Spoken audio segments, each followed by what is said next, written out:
Number 11। Chapter number 11 जो है बेटा वो कौन सा है, रिएक्शन काइनेटिक्स, जो कि है बेटा पेज नंबर 308 पे लास्ट टॉपिक है आपकी बुक का, लास्ट चैप्टर है। ठीक है, चैप्टर नंबर 11 रिएक्शन काइनेटिक्स। सबसे पहले तो ये बात कर लेते हैं बेटा कि रिएक्शन काइनेटिक्स है क्या। हम लोग रिएक्शन काइनेटिक्स जो है उसको डिफाइन कर लेते हैं। बहुत आसान ही चैप्टर है बेटा, ये बहुत आसान सा चैप्टर है। डेफिनेशन अगर रिएक्शन काइनेटिक्स की बात करें बेटा, तो रिएक्शन काइनेटिक्स में रिएक्शन, आपको पता है बेटा कि रिएक्शन किसको कहते हैं, ऐसा प्रोसेस जिसमें जो रिएक्टेंट है वो किसमें कन्वर्ट हो रहा होता है, प्रोडक्ट में। ऐसा प्रोसेस जिसमें जो रिएक्टेंट है बेटा वो किसमें कन्वर्ट होता है, प्रोडक्ट में। ऐसा प्रोसेस क्या कहलाता है, रिएक्शन। ऐसा प्रोसेस क्या कहलाता है बेटा, रिएक्शन। इसी तरह से अगर हम लोग बात करते हैं बेटा काइनेटिक्स की, तो जो काइनेटिक्स है बेटा उसका लफ्जी मतलब होता है स्पीड या फिर रेट, यानी रफ्तार। ठीक है, तो रिएक्शन काइनेटिक्स का मतलब है बेटा कि केमिस्ट्री की वो ब्रांच, केमिस्ट्री की वो ब्रांच जिसमें हम लोग किसको स्टडी करेंगे, वो ब्रांच है बेटा केमिस्ट्री की जिसमें हम लोग किसको स्टडी करते हैं, रिएक्शन की स्पीड को। जिसमें हम लोग किसको स्टडी करते हैं बेटा, रिएक्शन की स्पीड को, रेट ऑफ रिएक्शन को स्टडी करते हैं। ऐसी केमिस्ट्री की ब्रांच क्या कहलाती है, रिएक्शन काइनेटिक्स। ऐसी केमिस्ट्री की ब्रांच जिसमें हम लोग किसको स्टडी करते हैं बेटा, रेट ऑफ रिएक्शन को। और रेट ऑफ रिएक्शन का मतलब है रिएक्शन की स्पीड, यानी रिएक्शन की जो रफ्तार है वो ज़्यादा है, वो कम है, वो मॉडरेट है। रिएक्शन जो है वो जल्दी ख़त्म हो रहा है, देर से ख़त्म हो रहा है, या फिर दरमियानी उसकी स्पीड है, किस में ख़त्म हो रहा है, उसको हम लोग स्टडी करते हैं बेटा। वो केमिस्ट्री की ब्रांच क्या कहलाती है, रिएक्शन काइनेटिक्स। उसमें एक तो हम लोग स्टडी करेंगे बेटा रेट ऑफ रिएक्शन को, और दूसरा हम लोग उसमें स्टडी करते हैं बेटा वो सारे के सारे फैक्टर्स जो कि इफेक्ट करते हैं, वो सारे के सारे फैक्टर जो कि इफेक्ट करते हैं किसको, रेट ऑफ रिएक्शन को।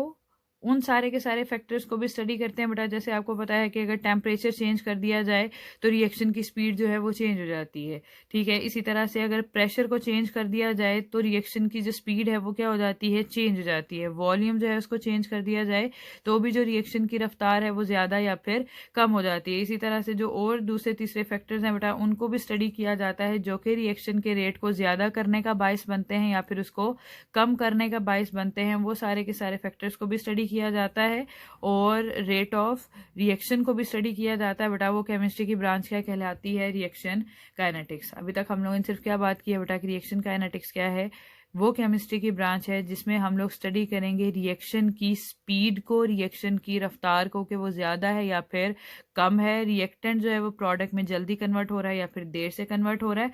और वो कौन कौन से फैक्टर हैं जो कि जो स्पीड ऑफ रिएक्शन है, जो कि रिएक्शन की जो रफ्तार है रिएक्टेंट को प्रोडक्ट में कन्वर्ट जल्दी करने का बायस बनते हैं या फिर देर से, या फिर उसमें रुकावट बनते हैं। यानी जैसे टेम्परेचर हो सकता है, प्रेशर हो सकता है, वॉल्यूम हो सकता है, नंबर ऑफ मोल्स हो सकते हैं, नंबर ऑफ पार्टिकल्स हो सकते हैं। ये सारे के सारे जो फैक्टर्स हैं बेटा उनको भी स्टडी किया जाता है। वो केमिस्ट्री की ब्रांच क्या कहलाती है, रिएक्शन काइनेटिक्स। क्लियर है बेटा। इसी तरह से हम लोगों ने बात की थी बेटा कि जो रिएक्शन है वो हो सकता है डिफरेंट स्टेप्स में। रिएक्शन जो है वो हो सकता है डिफरेंट स्टेप्स में।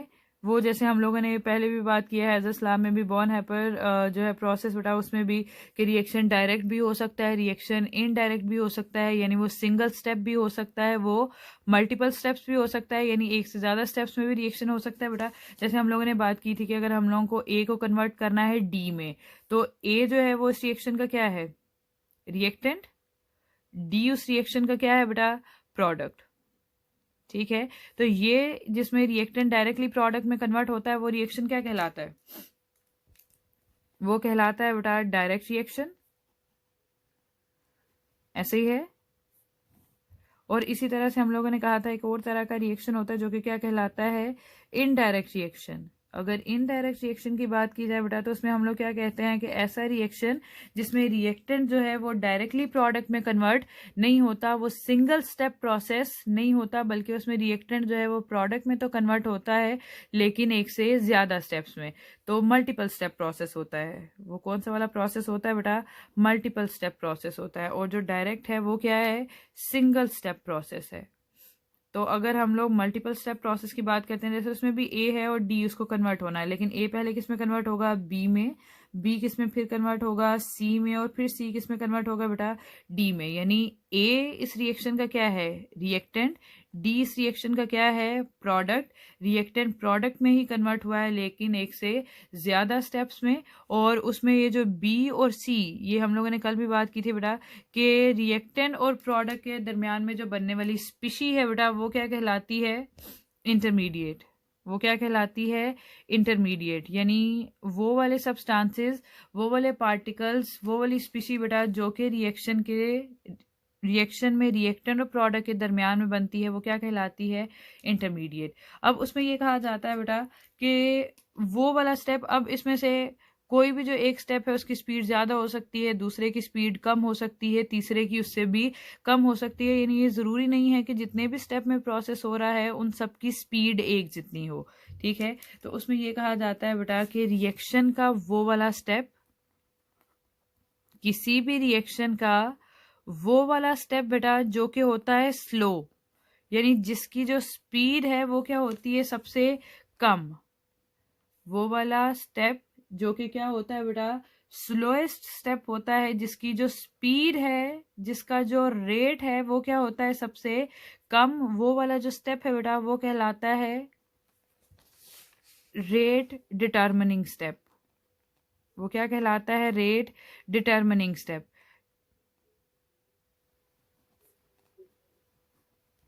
वो क्या कहलाता है बेटा? Rate determining step. ये शॉर्ट क्वेश्चन है, तुम लोगों से पूछा जा सकता है बेटा कि रेट डिटर्मिनिंग स्टेप का क्या मतलब है, तो तुम लोगों ने सिर्फ इतनी सी बात लिखनी है कि ऐसा रिएक्शन का स्टेप जो कि स्लोएस्ट होता है, जिसकी जो स्पीड है बेटा वो सबसे कम होती है, वो उस रिएक्शन का क्या कहलाता है? Rate determining step. सपोज कर लो कि अगर वो सेकंड स्टेप है वो स्लोएस्ट है, तो इसका मतलब है जो उसका सेकंड स्टेप है वो इस रिएक्शन का क्या होगा? Slowest step. अगर किसी का थर्ड जो स्टेप है बेटा उसकी जो स्पीड है वो सबसे कम है, तो इसका मतलब है वो उस रिएक्शन का कौन सा स्टेप हो जाएगा? Rate determining step. तो अभी तक हम लोगों ने सिर्फ दो शॉर्ट क्वेश्चन पढ़े हैं बेटा। एक तो हम लोगों ने पढ़ी है रिएक्शन काइनेटिक्स की डेफिनेशन। अगर तुम लोगों से पूछा जाए कि what is meant by reaction kinetics, तो तुम लोगों को सिर्फ ये लिखना है वो केमिस्ट्री की ब्रांच जिसमें हम लोग रेट ऑफ रिएक्शन को स्टडी करेंगे, और रिएक्शन को जो रिएक्शन का जो रेट है उसको जो इफेक्ट करने वाले फैक्टर्स हैं उनको स्टडी करेंगे।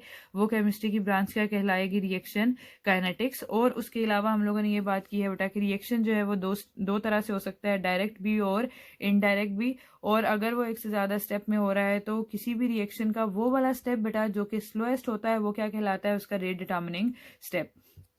ये तो है बेटा कि अगर जो रिएक्शन है वो एक से ज्यादा स्टेप में हो रहा होगा तो फिर हम लोग उसमें चेक कर लेंगे कि सबसे स्लो वाला स्टेप कौन सा है। जो सबसे स्लो वाला होगा वो क्या कहलाएगा? Rate determining step. अगर आपसे कोई ये पूछे बेटा कि अगर रिएक्शन एक ही स्टेप में हो रहा हो, रिएक्शन जो है उसका स्टेप ही एक हो, तो फिर उसका रेट डिटर्मिनिंग स्टेप क्या होगा? तो उसमें सिंपल आंसर उसका ये है बेटा कि अगर रिएक्शन ही एक स्टेप में हो रहा है तो इसका मतलब है जो उसका एक ही स्टेप है, जो उसका डायरेक्ट रिएक्शन है, वही उसका कौन सा वाला स्टेप है? Rate determining step. अगर रिएक्शन एक से ज्यादा स्टेप में हो रहा हो तो उसका जो सबसे स्लो वाला स्टेप है वो रेट डिटर्मिनिंग रिएक्शन है, और अगर वो एक ही में हो रहा है तो वो जो एक सिंगल रिएक्शन है वही उसका क्या है? Rate determining reaction. उसमें ये है, अगली वाली जो बात हम लोगों ने करनी है बेटा, जो शॉर्ट सिलेबस में आपका पहला वाला टॉपिक इंक्लूड है वो है रेट ऑफ रिएक्शन। ये शॉर्ट क्वेश्चन है बेटा। रेट ऑफ रिएक्शन जो है उसमें सिंपल तुम लोगों से इसकी डेफिनेशन पूछी जाती है कि what is meant by rate of reaction, तो तुम लोगों को उसकी डेफिनेशन लिखनी है, उसका फॉर्मूला और उसका यूनिट लिखना होता है बस। ठीक है, तो रेट ऑफ रिएक्शन की अगर बात की जाए बेटा तो रेट का जो लफ्जी मतलब है वो क्या होता है? स्पीड या फिर रफ्तार। और ये हम लोगों ने भी बात की कि रेट ऑफ रिएक्शन का मतलब है कि रिएक्शन की स्पीड जो कि ज्यादा भी हो सकती है, जो कि कम भी हो सकती है, जो कि मॉडरेट भी हो सकती है। ठीक है, और रिएक्शन की हम लोगों ने भी बात की है बेटा कि रिएक्शन क्या है? ऐसा प्रोसेस जिसमें जो रिएक्टेंट है वो किसमें कन्वर्ट हो रहा होगा? प्रोडक्ट में। ऐसा जो प्रोसेस है बेटा वो क्या कहलाता है? रिएक्शन। वो क्या कहलाता है? रिएक्शन। तो अगर हम लोग रेट ऑफ रिएक्शन को डिफाइन करें बेटा तो हम लोग ये कहते हैं कि कोई भी जो रिएक्शन है बेटा, जैसे जैसे टाइम गुजरता जाएगा आपको पता है रिएक्टेंट किस में कन्वर्ट होता जाएगा, प्रोडक्ट में, ऐसे ही है।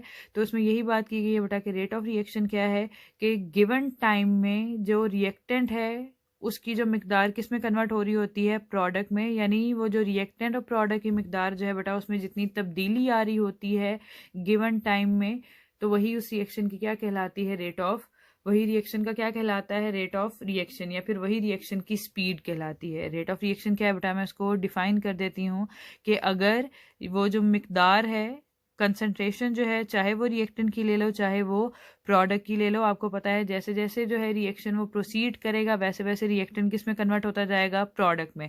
पहले रिएक्टेंट की मिकदार ज़्यादा होगी, जैसे जैसे रिएक्शन जो है वो ख़त्म होता जाएगा, रिएक्शन जो है वो प्रोसीड करेगा वैसे वैसे रिएक्टेंट किस में कन्वर्ट होता जाएगा, प्रोडक्ट में।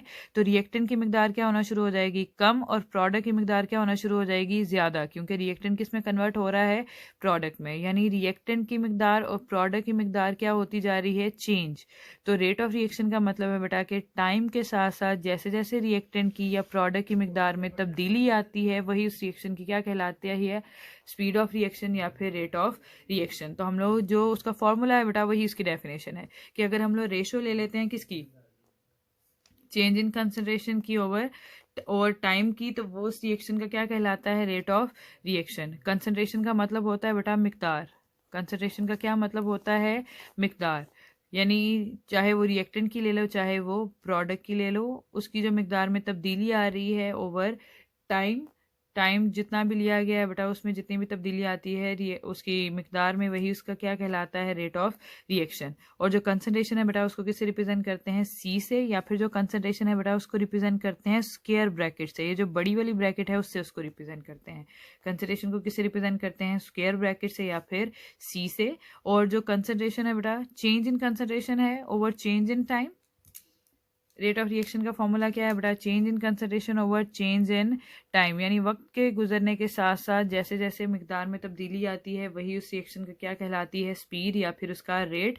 और चेंज इन कंसंट्रेशन जो है बेटा, चेंज आपको पता है उसको किससे रिप्रेजेंट करते हैं, डेल्टा से या फिर डी से, स्मॉल डी से, ठीक है।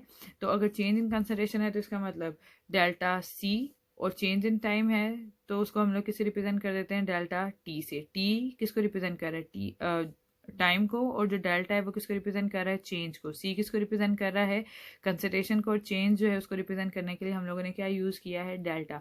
तो रेट ऑफ रिएक्शन का फॉर्मूला क्या बन गया कि आर किसके बराबर है, delta C over delta T के। और हम लोग डेल्टा सी की जगह पर हम लोगों ने अभी कहा बेटा कि कंसंट्रेशन को और किससे रिप्रेजेंट कर सकते हैं, स्क्वायर ब्रैकेट से divided by change in time, ठीक है।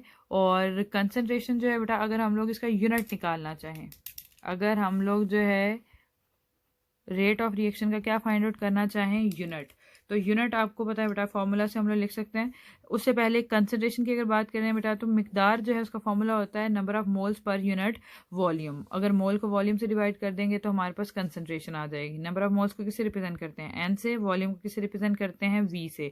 तो रेट ऑफ रिएक्शन का यूनिट निकालने के लिए आपके पास कंसंट्रेशन का यूनिट होना चाहिए ना पहले। तो कंसंट्रेशन किसके बराबर है, मोल ओवर वॉल्यूम के। मोल का सिंबल क्या है, एन, वॉल्यूम का सिंबल क्या है, वी। आपको पता है बेटा मोल का यूनिट क्या होता है, मोल ही होता है। और जो वॉल्यूम है बेटा उसका यूनिट हम लोग क्या लेते हैं, डेसीमीटर क्यूब। इसका मतलब है कंसंट्रेशन का यूनिट क्या हो जाएगा बेटा, मोल पर डेसीमीटर क्यूब। यूनिट क्या हो जाएगा, मोल पर डेसीमीटर क्यूब। तो यहाँ पर अगर रेट ऑफ रिएक्शन का यूनिट निकालना बेटा, रेट ऑफ रिएक्शन को मोस्टली हम लोग आर से रिप्रेजेंट करते हैं। तो रेट ऑफ रिएक्शन जो है किसके बराबर है, change in concentration over change in time के। तो चेंज ऑफ कंसंट्रेशन का फॉर्मूला यूनिट क्या है, सॉरी, मोल पर डेसीमीटर क्यूब। और टाइम का यूनिट आपको पता है बेटा वो क्या होता है, सेकंड। तो इसका मतलब है रेट ऑफ रिएक्शन का यूनिट क्या निकलेगा, मोल पर डेसीमीटर क्यूब। और सेकंड को अगर हम लोग नॉमिनेटर में ले जाएं तो यहाँ पे प्लस हो रहा है ना, डिनोमिनेटर में ऊपर जाएगा तो ये क्या हो जाएगा, माइनस। तो इसका मतलब है यूनिट क्या हो गया रेट ऑफ रिएक्शन का, मोल पर डेसीमीटर क्यूब पर सेकेंड। क्लियर है बेटा। तो अभी तक हमने सिर्फ फॉर्मूला पढ़ा है, उसके बाद उसकी पहले उसकी डेफिनेशन, फिर उसका फॉर्मूला और उसके बाद उसका यूनिट। क्लियर है बेटा। बेटा उसमें रेट ऑफ रिएक्शन में उसके अलावा आपको साथ में करना है ग्राफ। ठीक है, ग्राफ बनाने से पहले बेटा हम लोग उसको ग्राफ को बनाएंगे रेट ऑफ रिएक्शन के लिहाज से, कंसंट्रेशन के लिहाज से, टाइम के लिहाज से। उसमें हम लोग डिस्कस करेंगे एक रिएक्शन को। हम लोग कंसिडर कर लेते हैं बेटा कि रिएक्शन क्या है हमारे पास। सपोज कर लो कि हमारे पास एक रिएक्शन है जिसमें ए किसमें कन्वर्ट हो रहा है, बी में। ऐसे ही है, अगर ए बी में कन्वर्ट हो रहा है बेटा तो इसका मतलब है रिएक्शन कहाँ से शुरू हुआ, ए से। तो जहां से रिएक्शन शुरू होता है बेटा, जिस स्पीशीज से रिएक्शन शुरू होता है वो उस रिएक्शन का क्या कहलाता है, रिएक्टेंट। जहां पर जाके रिएक्शन खत्म हो जाता है वो उस रिएक्शन का क्या कहलाता है, प्रोडक्ट। ए किसमें कन्वर्ट हो रहा है, बी में। अगर ए जो है वो इस रिएक्शन का क्या होगा, रिएक्टेंट, बी इस रिएक्शन का क्या होगा, प्रोडक्ट। हम लोग कंसिडर कर लेते हैं बेटा, सपोज कर लेते हैं कि जब टाइम जीरो है। टाइम जीरो का मतलब है कि जब अभी रिएक्शन स्टार्ट हुआ है। रिएक्शन अभी क्या हुआ है, स्टार्ट हुआ है बेटा। आपको पता है कि जब अभी रिएक्शन शुरू होगा तो रिएक्टेंट क्या होगा, मैक्सिमम। रिएक्टेंट क्या होगा बेटा, मैक्सिमम। और जो प्रोडक्ट है वो क्या होगा, मिनिमम। ऐसे ही है, यानी जब अभी रिएक्शन शुरू होगा बेटा तो रिएक्टेंट की जो मिकदार है, उसकी जो कंसंट्रेशन है वो क्या होगी, मैक्सिमम। और जो प्रोडक्ट है उसकी मिकदार क्या होगी, मिनिमम। क्योंकि जब रिएक्शन शुरू होगा बेटा तो तभी तो नहीं सारा का सारा रिएक्टेंट प्रोडक्ट में कन्वर्ट हो जाएगा। अगर हमारे पास ये कंटेनर है बेटा जिसमें हम लोगों ने एक रिएक्शन करना है, तो जब अभी रिएक्शन शुरू होगा तो तब तो अभी उसमें क्या मौजूद होगा, रिएक्टेंट। अभी हम लोगों ने इसमें क्या डाला है, रिएक्टेंट।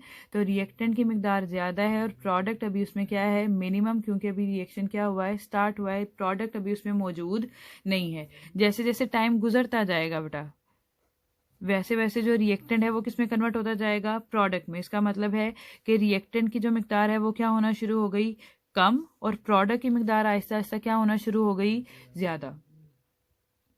क्लियर है बेटा। और जब वहां पर टाइम टी के बराबर हो जाएगा, टाइम टी के बराबर का मतलब है कि रिएक्शन अब खत्म हो जाएगा। रिएक्शन अब क्या हो जाएगा, फिनिश हो जाएगा, रिएक्शन स्टॉप हो जाएगा, रिएक्शन जो है वो एंड हो जाएगा। तो जब रिएक्शन खत्म हो जाएगा बेटा तो इसका मतलब है कि रिएक्शन में तो रिएक्टेंट को किसमें कन्वर्ट होना था, प्रोडक्ट में। इसका मतलब है कि जब रिएक्शन खत्म हो जाएगा बेटा तो जितना भी रिएक्टेंट है वो सारा का सारा किसमें कन्वर्ट हो चुका होगा, प्रोडक्ट में। इसका मतलब है कि जब रिएक्शन खत्म हो जाएगा तो रिएक्टेंट की मिकदार क्या हो जाएगी, मिनिमम। प्रोडक्ट की मिकदार क्या हो जाएगी, मैक्सिमम। हम लोगों ने सिर्फ उसमें ये बात की है बेटा कि सपोज कर लेते हैं हमारे पास एक रिएक्शन है जिसमें ए किसमें कन्वर्ट हो रहा है, बी में। ए उस रिएक्शन का क्या है, रिएक्टेंट। बी उस रिएक्शन का क्या है, प्रोडक्ट। जब अभी टाइम जीरो है, जब अभी रिएक्शन शुरू हुआ है, तो तब वहां पे कंटेनर में, सिलेंडर में, जिसमें भी रिएक्शन किया जा रहा है बेटा उसमें रिएक्टेंट की मिकदार मैक्सिमम है और प्रोडक्ट की मिकदार क्या है, मिनिमम। ठीक है, क्योंकि प्रोडक्ट तो तभी बनता है जब थोड़ी देर के बाद रिएक्टेंट कन्वर्ट होता है उसमें। तो जब टाइम जीरो है, रिएक्शन अभी शुरू हुआ है, तो रिएक्टेंट क्या होगा, मैक्सिमम, यानी उसकी मिकदार ज्यादा होगी और प्रोडक्ट जो है वहां पर बना नहीं होगा। जैसे जैसे टाइम गुजरता जाएगा, टाइम ज्यादा होता जाएगा, वैसे वैसे जो है रिएक्टेंट की मिकदार क्या होना शुरू हो जाएगी, कम। क्योंकि रिएक्टेंट आहिस्ता आहिस्ता किसमें कन्वर्ट होता जा रहा है, प्रोडक्ट में। तो इसका मतलब रिएक्टेंट की खुद की मिकदार क्या होती जाएगी, कम। और प्रोडक्ट की मिकदार टाइम गुजरने के साथ साथ क्या होती जाएगी, ज्यादा। क्योंकि प्रोडक्ट बनना शुरू हो गया है अब रिएक्टेंट से। और उसके बाद जब टाइम टी के बराबर हो जाएगा, यानी जब रिएक्शन खत्म हो जाएगा बेटा, जब एंड स्टेज आ जाएगी, तो उसमें क्या होगा कि जितना भी रिएक्टेंट है वो मैक्सिमम किसमें कन्वर्ट हो चुका होगा, प्रोडक्ट में। तो इसका मतलब है प्रोडक्ट की मिकदार क्या हो चुकी होगी, मैक्सिमम। और जो रिएक्टेंट है वो तो सारा का सारा प्रोडक्ट में कन्वर्ट हो चुका होगा, या फिर मैक्सिमम उसकी अमाउंट किसमें कन्वर्ट हो चुकी होगी, प्रोडक्ट में। तो इसका मतलब है रिएक्टेंट की खुद की मिकदार क्या रह चुकी होगी, कम। तो अब इसी टाइम और उसकी जो मिकदार है बेटा उसको लेके हम लोगों ने ड्रॉ करना है एक ग्राफ। हम लोगों ने क्या ड्रॉ करना है, एक ग्राफ। आपको पता है बेटा कि जब भी ग्राफ ड्रॉ किया जाता है, जब भी ग्राफ ड्रॉ किया जाता है बेटा, तो उसमें होता है एक हमारे पास एक्स एक्सिस, एक हमारे पास क्या होता है बेटा, एक्स एक्सिस, और एक हमारे पास क्या होता है, वाई एक्सिस। जो ये हॉरिजॉन्टल लाइन है बेटा वो क्या कहलाती है, एक्स एक्सिस। जो वर्टिकल लाइन है बेटा वो क्या कहलाती है, वाई एक्सिस। ठीक है, अब एक्स एक्सिस ये भी आपको पता है बेटा कि एक्स एक्सिस पे ली जाती है इंडिपेंडेंट क्वांटिटी और वाई एक्सिस पे क्या ली जाती है, डिपेंडेंट क्वांटिटी। हम लोगों को ग्राफ जो है वो ड्रॉ करना है रेट ऑफ रिएक्शन को रिप्रेजेंट करने के लिए। तो रेट ऑफ रिएक्शन की अभी हम लोगों ने बात की थी बेटा कि रेट ऑफ रिएक्शन किसके बराबर है, change in concentration over change in time के। ऐसे ही है। तो इसका मतलब है बेटा कि कंसंट्रेशन और टाइम के दरमियान में हम लोगों को ग्राफ ड्रॉ करना है। हमें किसके दरमियान में ग्राफ ड्रॉ करना है? कंसंट्रेशन और टाइम के लिहाज से। तो इसका मतलब है बेटा कि हमारे पास एक जो है क्वांटिटी वो कंसंट्रेशन है, दूसरा क्या है? टाइम। तो अब तुम लोग इसमें से बताओ बेटा कि इन दोनों वेरिएबल्स में से, इन दोनों क्वांटिटीज़ में से कौन सी वाली क्वांटिटी इंडिपेंडेंट होगी और कौन सी वाली क्वांटिटी जो है वो डिपेंडेंट होगी। तो यहाँ से अगर देखा जाए बेटा तो कंसंट्रेशन और टाइम में जो कंसंट्रेशन है वो वहाँ पर डिपेंडेंट क्वांटिटी है और जो टाइम है बेटा वो क्या है? इंडिपेंडेंट। जो टाइम है अगर वो इंडिपेंडेंट है बेटा तो उसको हम लोग कौन से वाले एक्सिस पे ले लेंगे? एक्स एक्सिस पे। और जो कंसंट्रेशन है बेटा उसको हम लोग किस पे ले लेंगे? वाई एक्सिस पे। ठीक है, कंसंट्रेशन को हम लोगों ने किस पे ले लिया बेटा? वाई एक्सिस पे। कंसंट्रेशन को हम लोग किससे रिप्रेजेंट करते हैं? स्क्वायर ब्रैकेट से या फिर सी से, कैपिटल सी से। ठीक है, तो यहाँ पर हम लोगों ने लिया है कंसंट्रेशन को और यहाँ पर हम लोगों ने किसको लिया है? टाइम को। अभी हम लोगों ने कहा बेटा कि कंसंट्रेशन का यूनिट क्या होता है? मोल पर डेसीमीटर क्यूब। और टाइम का यूनिट क्या होता है बेटा? सेकेंड। ठीक है, तो टाइम को सेकेंड में लिया हम लोगों ने एक्स एक्सिस पे, मोल पर डेसीमीटर क्यूब में लिया हम लोगों ने कंसंट्रेशन को किस पे? वाई एक्सिस पे। ये भी आपको पता है बेटा कि यहाँ पर ये वाला जो पॉइंट है, ये जो जीरो है, ये उसका क्या है? ओरिजिन। ये क्या है? ओरिजिन। अब आपको पता है बेटा कि एक्स एक्सिस पे जैसे जैसे हम लोग लेफ्ट टू राइट मूव करेंगे वैल्यू क्या करती जाएगी? इंक्रीज। जैसे जैसे हम लोग वाई एक्सिस पे नीचे से ऊपर की तरफ मूव करते जाएंगे वैल्यू क्या करती जाएगी? इंक्रीज। अभी अगर हम लोग ग्राफ ड्रॉ करते हैं बेटा रिएक्टेंट के लिहाज से, हम लोग किसके लिहाज से ग्राफ ड्रॉ करते हैं? रिएक्टेंट के लिहाज से। तो अगर रिएक्टेंट के लिहाज से बेटा ग्राफ ड्रॉ करें तो अभी हम लोगों ने यहाँ पर मैंने आपके साथ बात की है बेटा कि जैसे अभी टाइम जीरो है तो रिएक्टेंट क्या है? मैक्सिमम। जैसे जैसे टाइम गुजरता जाएगा वैसे वैसे रिएक्टेंट की मिकदार क्या होना शुरू हो जाएगी? कम। और जब रिएक्शन ख़त्म हो जाएगा तो रिएक्शन की जो वो रिएक्टेंट है उसकी मिकदार क्या हो जाएगी? मिनिमम। ठीक है, तो अगर हम लोग ग्राफ ड्रॉ करते हैं बेटा रिएक्टेंट के लिहाज से, किसके लिहाज से? रिएक्टेंट के लिहाज से, तो हम लोगों ने कहा कि जब अभी टाइम ज़ीरो है, टाइम क्या है? ज़ीरो, तो रिएक्टेंट की मिकदार क्या है? मैक्सिमम। रिएक्टेंट की मिकदार क्या है? मैक्सिमम। ठीक है, हम लोगों के पास टाइम ज़ीरो है, रिएक्टेंट की मिकदार मैक्सिमम। जैसे जैसे टाइम गुजरता जाएगा बेटा, टाइम ज़्यादा होता जाएगा, रिएक्टेंट की मिकदार क्या होती जाएगी? कम। रिएक्टेंट की मिकदार क्या होती जाएगी? कम। तो यहाँ पर हमारे पास आएगा एक फॉलिंग कर्व। हमारे पास क्या आएगा? एक फॉलिंग कर्व, जो कि किसके लिए बना है? रिएक्टेंट के लिए। जो कि किसके लिए बना है बेटा? रिएक्टेंट के लिए। उसका ये मतलब है बेटा कि रिएक्टेंट के लिए अगर हम लोग ग्राफ ड्रॉ करेंगे तो जब टाइम ज़ीरो है रिएक्टेंट मैक्सिमम है, टाइम ज़्यादा हुआ रिएक्टेंट की मिकदार कम होती गई, टाइम मज़ीद ज़्यादा हुआ रिएक्टेंट की मिकदार क्या हो गई? मज़ीद कम। टाइम मज़ीद ज़्यादा हुआ तो रिएक्टेंट की मिकदार जो है वो मज़ीद क्या हो गई? कम, क्योंकि रिएक्टेंट कन्वर्ट होता जा रहा था प्रोडक्ट में, तो रिएक्टेंट की खुद की मिकदार क्या होना शुरू हो गई? कम। ठीक है, तो रिएक्टेंट की कंसंट्रेशन को रिप्रेजेंट करने के लिए यहाँ पर क्या बनेगा बेटा? एक फॉलिंग कर्व, डाउनवर्ड कर्व बना है ना, तो इसका मतलब है हमारे पास क्या बना है? एक फॉलिंग कर्व, जो कि किसको रिप्रेजेंट कर रहा है? रिएक्टेंट को। इसी तरह से अगर हम लोग ग्राफ ड्रॉ करते हैं बेटा प्रोडक्ट के लिए, हम लोग ग्राफ किसके पहले हम लोगों ने किसके लिए ड्रॉ किया है? रिएक्टेंट के लिए। अब हम लोग किसके लिए ड्रॉ करने लगे हैं? प्रोडक्ट के लिए। तो यहाँ पर चेक करो बेटा, मैंने आपको प्रोडक्ट के लिए क्या बताया कि जब अभी रिएक्शन शुरू हुआ है, टाइम ज़ीरो है, तो प्रोडक्ट की मिकदार क्या है? कम है। जैसे जैसे टाइम गुजरता जाएगा वैसे वैसे प्रोडक्ट की मिकदार क्या होना शुरू हो जाएगी? ज़्यादा। ठीक है, क्योंकि रिएक्टेंट प्रोडक्ट में जाता जा रहा है, तो रिएक्टेंट की मिकदार कम होती जाएगी, प्रोडक्ट की मिकदार ज़्यादा होती जाएगी। और जब रिएक्शन ख़त्म हो जाएगा बेटा तो प्रोडक्ट क्या हो चुका होगा? मैक्सिमम। और रिएक्टेंट क्या हो चुका होगा? मिनिमम। तो प्रोडक्ट के लिहाज से अगर बात करें तो हम लोग क्या कहेंगे? जब टाइम ज़ीरो है तो तब जो प्रोडक्ट है वो क्या है? मिनिमम। टाइम ज़्यादा हुआ, प्रोडक्ट की मिकदार भी क्या होती गई? ज़्यादा। और जब टाइम टी के बराबर हो गया, जब रिएक्शन ख़त्म हो गया, तो उसकी मिकदार भी क्या हो गई? मैक्सिमम। तो अगर हम लोग प्रोडक्ट के लिए जो है बेटा एक कर्व ड्रॉ करें, ग्राफ ड्रॉ करें, तो हम लोग क्या कहेंगे? जब टाइम ज़ीरो है तब प्रोडक्ट की मिकदार भी क्या है? प्रोडक्ट की कंसंट्रेशन भी क्या है? ज़ीरो। जब जैसे जैसे टाइम ज़्यादा होता गया प्रोडक्ट की मिकदार भी ज़्यादा। जैसे जैसे मज़ीद टाइम गुजरा प्रोडक्ट की मिकदार मज़ीद ज़्यादा। मज़ीद टाइम गुजरा मज़ीद प्रोडक्ट की मिकदार क्या हो गई? ज़्यादा। तो टाइम गुजरने के साथ साथ प्रोडक्ट की मिकदार क्या होती जाएगी बेटा? ज़्यादा।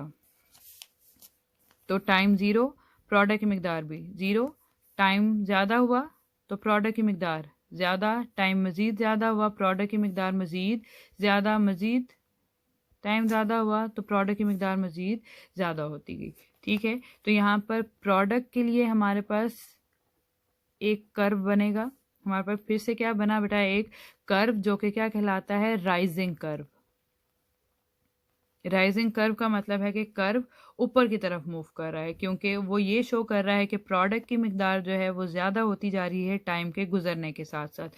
और फॉलिंग कर्व ये रिप्रेजेंट कर रहा है कि जैसे जैसे टाइम गुजरता गया है रिएक्टेंट की मिकदार क्या होती जा रही है, कम। और यहाँ पर देखो बेटा कि दोनों जो कर्व्स हैं वो एक टाइम आता है कि दोनों एक ही जैसे जो है मूव करना, एक दूसरे के बराबर मूव करना शुरू कर देते हैं, यानी एक दूसरे के पैरेलल मूव करना शुरू कर देते हैं। और जहां पर दोनों कर्व, राइजिंग कर्व और फॉलिंग कर्व, एक दूसरे के बराबर यानी एक दूसरे के पैरेलल मूव करना शुरू कर दें बेटा, पैरेलल का मतलब होता है बराबर। ठीक है, दोनों कर्व पैरेलल चलना शुरू हो जाएं, इसका मतलब है कि वहां पर क्या आ चुका है, इक्विलिब्रियम। वहां पर क्या आ चुका है बेटा, इक्विलिब्रियम। इक्विलिब्रियम आप लोग पहले भी पढ़ चुके हैं बेटा कि वो वाला स्टेज जहां पर जितना रिएक्टेंट प्रोडक्ट में कन्वर्ट हो रहा होता है उतना ही प्रोडक्ट भी वापस किस में कन्वर्ट हो रहा होता है, रिएक्टेंट में। यानी रिएक्टेंट की मिकदार और प्रोडक्ट की मिकदार जहां पर जाके क्या हो जाती है, बराबर। वो स्टेप का क्या कहलाता है, वो जो स्टेप है उस रिएक्शन का वो क्या कहलाता है, इक्विलिब्रियम। क्लियर है। टाइम हम लोगों ने लिया एक्स एक्सिस पे, वाई एक्सिस पे हम लोगों ने लिया मिकदार को। रिएक्टेंट के लिहाज से अगर कर्व ड्रॉ करेंगे तो जैसे जैसे टाइम गुजरता जाएगा रिएक्टेंट की मिकदार क्या होती जाएगी, कम, और वहाँ पे एक फॉलिंग कर्व बनेगा। और जैसे जैसे टाइम जो है वो गुजरता जाएगा, अगर प्रोडक्ट के लिए कर्व ड्रॉ करेंगे तो टाइम गुजरने के साथ साथ प्रोडक्ट की मिकदार क्या होती जाएगी, ज़्यादा। तो वो जो है उसको किससे रिप्रेजेंट किया जाएगा, राइजिंग कर्व से। और एक ऐसा पॉइंट आएगा बेटा जहाँ पर दोनों ही जो है कर्व्स वो पैरेलल लाइन में मूव करेंगे, बराबर मूव करेंगे, जो कि ये रिप्रेजेंट कर रहा है कि वहाँ पर क्या आ चुका है, इक्विलिब्रियम। उसके बाद जो अगला वाला पॉइंट है बेटा वो है, ये भी शॉर्ट क्वेश्चन है बेटा, इंस्टेंटेनियस रेट। और उसके बाद अगला वाला जो है वो है एवरेज रेट। ये भी शॉर्ट क्वेश्चन है बेटा। इंस्टेंटेनियस रेट की अगर बात की जाए तो उसके नाम से पता चल रहा है बेटा कि इंस्टेंटेनियस का मतलब है इंस्टेंट। कोई भी लम्हा, कोई भी जो मोमेंट है बेटा वो क्या कहलाता है, इंस्टेंट। तो इंस्टेंटेनियस रेट का मतलब है बेटा कि वो वाला रेट आपके साथ अभी बात हुई बेटा कि स्पीड ऑफ रिएक्शन, रिएक्टेंट की प्रोडक्ट में कन्वर्ट होने की जो स्पीड है वो उसकी क्या कहलाती है, रेट ऑफ रिएक्शन। तो इंस्टेंटेनियस रेट का मतलब है बेटा कि वो वाला रेट जो किसी भी रिएक्शन का निकाला जाएगा किसी भी लम्हे में, ठीक है, तो वो उसका क्या कहलाएगा, इंस्टेंटेनियस रेट। जैसे जब रिएक्शन चल रहा है बेटा, रिएक्टेंट जो है वो प्रोडक्ट में कन्वर्ट हो रहा है, तो जैसे 30 सेकंड पे कैलकुलेट किया जाने वाला जो रेट है वो उसका क्या कहलाएगा, instantaneous rate.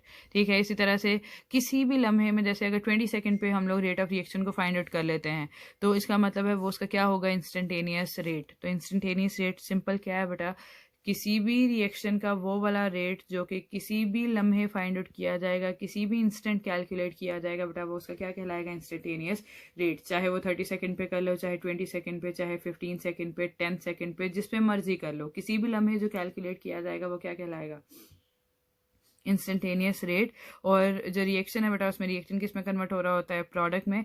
Rate of reaction की अभी हम लोगों ने बात की बेटा कि वो किसके बराबर है, change in concentration over change in time के। चेंज इन कंसंट्रेशन का यूनिट क्या है, मोल पर डेसीमीटर क्यूब, और चेंज इन टाइम का यूनिट क्या है, सेकेंड। तो जो रेट ऑफ रिएक्शन है उसका यूनिट क्या हो जाता है, मोल पर डेसीमीटर क्यूब पर सेकेंड, ऐसे ही है। और उसके बाद है बेटा कि इंस्टेंटेनियस रेट का भी यही यूनिट है, मोल पर डेसीमीटर क्यूब पर सेकेंड, और उसका फॉर्मूला भी क्या है, change in concentration over change in time. अब हम लोगों ने ये कहा था बेटा कि जो चेंज इन कंसंट्रेशन है ये हम लोग लिख सकते हैं रिएक्टेंट के लिए भी।